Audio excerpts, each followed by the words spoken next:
جس کام کو پورا کرنے کی طاقت نہ ہو اسے اپنے ذمے مت لو۔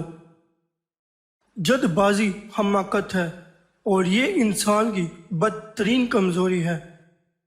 کسی چیز کی زیادہ خواہش اور حرص محض بری ہی نہیں بلکہ مہلک بھی ہے۔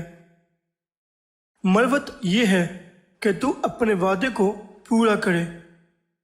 صلح رحمی ایک بڑی نعمت ہے، جس میں یہ نہ ہو وہ انسان نہیں۔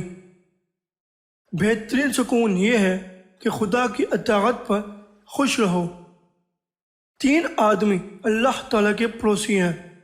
اول، وہ جس نے فراغت کے وقت 2 رکعت نفل ادا کی اور اپنے رب سے دعا کا طالب ہوا۔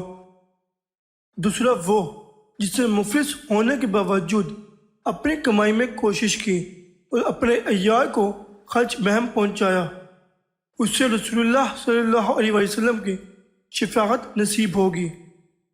تیسرا، وہ جس نے محض اللہ تعالیٰ کے لیے دین اسلام قبول کیا اور آخر دم تک اسی پر قائم رہا، اسے جنت ملی۔ سردار وہی ہو سکتا ہے جو کوشش اور جدوجہد سے کام لے۔ سب سے زیادہ فیاض وہ ہے جو ایسے لوگوں سے سلوک کرے جن سے اسے کوئی امید یا آسرا نہ ہو۔ تقویٰ اور نیکی سب سے بہترین ذات راہ ہے۔